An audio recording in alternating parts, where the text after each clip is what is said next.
Hi, and welcome back to my sewing room for my weekly UFO update. My name's Leah, and I'm on week 24 of sewing at least 15 minutes a day on my UFOs. This week I've been keeping up with my Whirl jig quilt, so let me show you what I got done.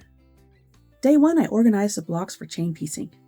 I laid out each set of 4 half-square triangles to make a pinwheel, and I laid one group on top of the other to give me 4 piles. I took the top 2 stacks, sewed them together, clipped them, and pressed them, being sure to keep them all in the right order.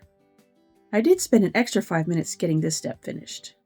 Day 2, I worked on the bottom half, again being careful to keep everything in order, and by the end of my 15 minutes, I had the bottom part of the block sewn and pressed. From there, I was on to day 3, where I sewed those 2 halves together. Again, I chain pieced these. I was using my older machine and the thread cutter is broken on this one, so chain piecing really saves me thread when I use this machine. It took all my 15 minutes to sew all the halves together, so I saved the pressing for day 4. While I was pressing them, I noticed a few that had some really skinny seams on the other side, so I took the time to fix those as well. Since these would now be economy blocks, I wanted to trim each of the pinwheel blocks to make sure when I added the triangles, everything would line up nicely. But I wasn't really in the mood for trimming, so on day 5, I pulled out the squares to make the 4 patches that I needed for the quilt. And I was able to sew about half of the stack in 15 minutes. It took me another 15 minutes on day 6 to finish sewing the rest of the pile, and that was a big pile.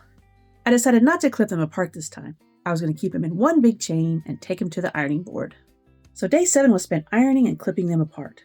A lot of the time I like to clip first and then press, but these are smaller units and there's a lot of them, and I felt like it would be faster if I kept them together and slid sections at a time, pressed them, clipped them, and then sorted them. This way still took my full 15 minutes. What about you? When you chain piece, do you like to clip and then press, or do you like to press first and then clip?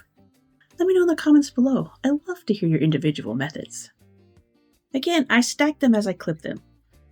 I put the browns in one pile. Those had the least. Then the mixed prints. These prints have both blue and red in them. My next pile was all the blue fabrics, and then finally all the reds. That way, next week I'll be ready to make 4 patch piles, similar to how I made my pinwheels.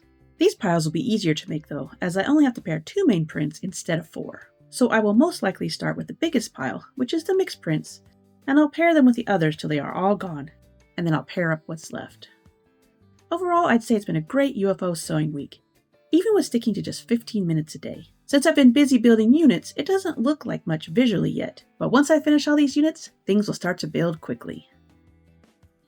I still need about 2 more weeks to finish up the work on my Island Batik projects, so I'll still be sticking to my 15 minutes a day of sewing on my UFOs. But those 15 minutes a day are far better than letting this project just sit and not even working on it at all. It's also a nice break in between my deadline projects. While I'm having a really good time working on my Island Batik quilts, it's fun to have a little break and go back to a project that I've been super excited to finish. I know I won't have this one done by the 4th of July, but it shouldn't be too long after that, and I should still have a couple more weeks to enjoy it during the month of July when it's finished. Thanks so much for watching and following along, and until next time, happy sewing!